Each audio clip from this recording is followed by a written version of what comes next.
So if you think about customer discovery, it's probably easier to think about it as having three parts. One is the preparation you do before you leave the building. The second part is, what are you supposed to be doing outside the building? And third is, when you get all this data and you're back in your building, so now what do we do? And what are we supposed to be building? And how do we kind of prioritize these features? So let's take a look at some of the things you do before you leave the building. The first thing is you want to pre-plan who you're going to talk to. It might just seem easy that you wake up in the morning and kind of go through your Rolodex or your contact list or your Facebook friends, but actually a little thinking beforehand might come in handy. So the things we suggest is we'd like you to come up with 100 names. 100 names? Well, you might not know 100 people. Well, it's kind of easy if you really think about using the world of LinkedIn and Facebook and Jigsaw and all your social network.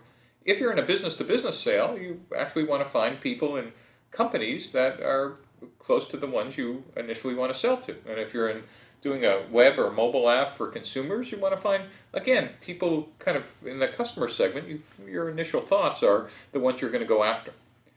In business-to-business sales, your first instinct might be, I'm going to get to the CEO of the company, or I'm going to talk to the CIO, or I'm going to talk to who the most important person will ultimately be to buy my product. Because, gee, on day one, I think I got it nailed, so why don't I just start there? If you really think about what we've been teaching, you actually are more than likely wrong. So you don't want to start with the highest ranking person in a company. You want to start in the middle of the company so you can actually learn about how wrong you are. Because one of the interesting observations is you never get multiple meetings with a C-level executive, particularly if you are wrong. And so you want to practice doing customer discovery in a corporation with mid-level management to make sure you understand the problem and that your solution actually matches what they're looking for before you move up.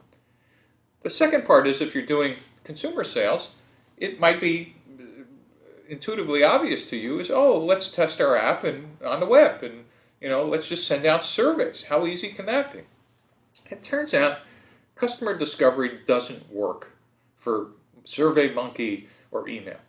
What you really want is face-to-face data before you do anything. And by face-to-face, I mean either Skype or in-person interviews. And the phrase I use is, you ought to be able to see someone's pupils dilate when you say something exciting.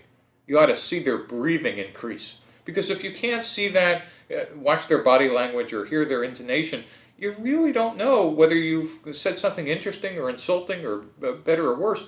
Also, you miss those questions at the end. Just as a trick, by the way, in pre-planning, the last question I always ask is, what should have I asked you? And sometimes that last question gets you another 35 minutes of conversation in a direction you didn't even intend. Try doing that in SurveyMonkey and email.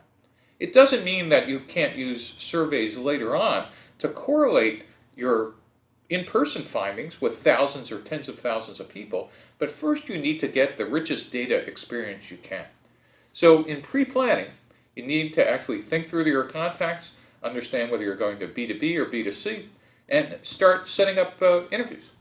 By the way, for me, when I was an engineer, the scariest thing was to pick up a telephone and actually call someone. In fact, I used to stare at the phone long enough to maybe I could get it to dial itself. But eventually I learned a very cute line which seems to get people's attention.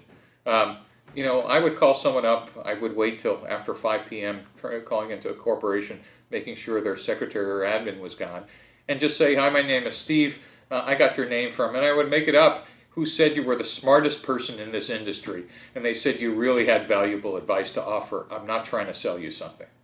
Boy, you wouldn't believe if somebody told you you were the smartest person in the industry that, like, most people won't hang up on you. They'll at least, and if you say, and I just need 20 minutes of your time, no one's calendar actually goes as short as 20 minutes of your time, and they'll actually give you a half hour or an hour. And so quite often you'll actually get a meeting with people you least expect. So that's the beginning of pre-planning your trip outside the building.